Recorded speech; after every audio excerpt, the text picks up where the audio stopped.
New this morning, it's not often you look to a cattle farm to use breakthrough technology. But News Channel 5's Eric Hilt shows us how farmers' experience can help so many others.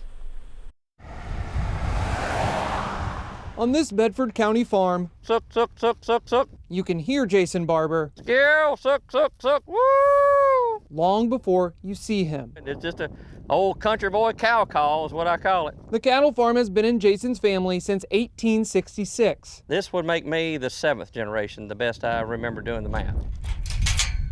So there's a lot of history with this farm. History that Jason never loses sight of. It amazes me how many times I come down here and I reflect so much of my childhood. Even as his own sight fades. It was definitely a gut punch to know that one day I will be in the dark. 2 decades ago, Jason began losing his vision. I was diagnosed with a vision disorder of retinitis pigmentosa. The rare condition doesn't have a cure and is slowly taking Jason's eyesight. Today, the cattle farmer is considered legally blind. But if I would look at a cow out here in the lot, I can't tell you what that number is. Jason worried the diagnosis would mean the end for the 155-year-old family farm. And I promised my dad in his last days I will continue doing what I can as long as I can.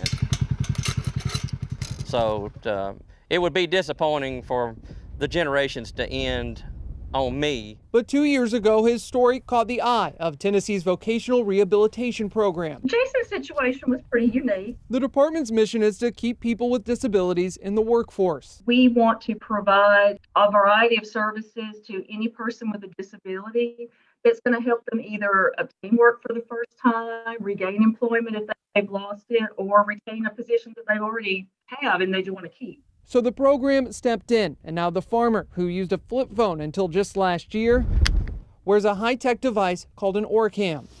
10 milligrams. It clips onto his glasses and can read out everything from medicine bottles to cattle tags. Whenever I'm walking through the herd and when I get to a cow that I need to know the number, the OrCam should read it back to me. Jason says he's still working out some of the bugs. After all, the camera wasn't created with cows in mind. It's not necessarily geared toward anybody in the agricultural field. But Jason says the new tool is invaluable and something that can help the family farm Skill?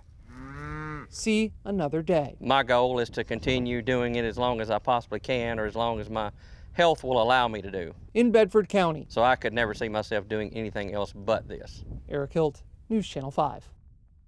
Great story there. By the way, you can find more information out about that device that he was talking about by going to newschannel5.com.